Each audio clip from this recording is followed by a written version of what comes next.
বঙ্গোপসাগরে ৩ দিন ২ রাত ভেসে থাকার পর ১৫ জেলেকে জীবিত উদ্ধার করা হয়েছে। বুধবার ২০ আগস্ট সকাল ১০টার দিকে সাগর থেকে তাদের উদ্ধার করে কলাপাড়া উপজেলার স্বাস্থ্য কমপ্লেক্সে ভর্তি করা হয়।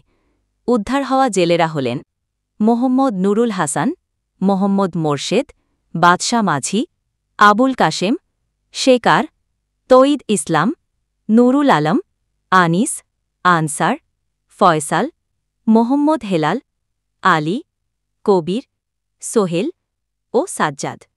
তারা বর্তমানে কলাপাড়া হাসপাতালে চিকিৎসাধীন রয়েছেন। এদের বাড়ি চট্টগ্রামের বাঁশখালী উপজেলার কাহারগণা গ্রামে। তবে এখনও ৫ জেলে নিখোঁজ রয়েছেন। তারা হলেন রিয়াজ উদ্দিন, আবু তাহের, শাহাবুদ্দিন ও কামাল। ভাই আমি সাগরে দৈনিকই সাগরে যাই, আমরা যাই আসি, দৈনিক যাই, আমরা দৈনিক আসি। তো এখন আমি সাগরে যাইয়া যখন আমার খেয়ার কাছে গেছি, তখন ওনাগো একটা নিশানের মতন দেখি, এটা মানে কাপড় টানাই নিয়ে ওই কাপড়টা আমার ধারে আমি গেছি যে আমাদের জাল মারলে ওই কাপড়টা বাজাই পড়বে।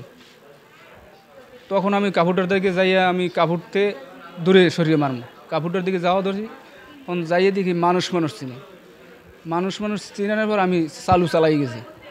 আমি দূরে থেকেই বুঝছি যে বোট পড়ছে মানুষ।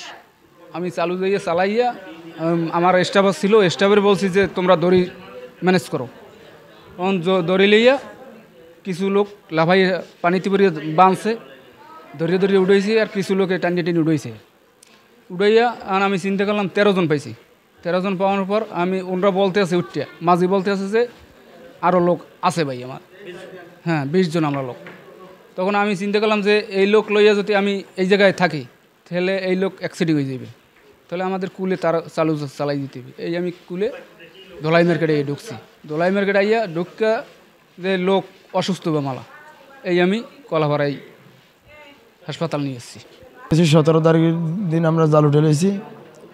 ওঠানোর পর মাছ টাছ সব আমরা প্যাক করে ফেলছি। প্যাক করার পর আমরা হাত মুখ দিতেছি যে ভাত খাবো, একটু রেস্ট করবো। ওই সময় আমরা হাত মুখ দিয়েও কেউ উঠছে কেউ ওঠে নাই। ওই সময় একটা ঢেউ এসে আমাদের মানে কি ডান কারার উপর উঠছে। তখন বোটটা হালকা এরকম ফেল হয়ে গেছে। তখন আমাদের কিছু ওজনে কিছু জিনিসপত্র ছিল, ওইটা আমরা দা দিয়ে মানে কেটে যে আমরা সমুদ্রে ফালাই দিলে হয়তো এটা উঠবে, এরকম একটা পদ্ধতি নিতে গিয়েছিলাম। তখন আরেকটা ঢেউ এসে আরেকটু এরকম করে ফেলছে। তখন আমরা তারপরও এটাকে আমরা মানে খেটে সমুদ্রে ফেলা দিছি, হয়তো নিজেদের জীবন রক্ষা করা তো ফরজ। তারপরও পারলাম না, আরেকটা ঢেউ এসে আমাদেরকে, আমরা একসাথে 20 জন ছিলাম। 14 তারিখ আসছে, হ্যাঁ 17 তারিখ বোটটা ডুবে যায়। এরপর বাসন অবস্থা ছিলাম, বাসলাম পানিতে 3 দিন বাসলাম ঢেউয়ের কারণে। হ্যাঁ ডুবার পর এদেরকে নিয়ে আমি বাসে আছি, বাসন অবস্থা ছিলাম 3 দিন। 17 তারিখ থেকে আজকে, হ্যাঁ আরেকটা ট্রলারে পাইছে আমাদেরকে। তাদের সবাই সুস্থ আছে। কিছুটা সমস্যা থাকলেও আমাদের এখানে যে ওষুধপত্র আছে সেগুলো দিয়ে আমরা চিকিৎসা করতেছি। আমাদের ডাক্তাররা সচেতন, সিস্টাররা সচেতন, তারা দেখতেছে। আশা করি সবাই সুস্থ হয়ে বাড়ি ফিরবে।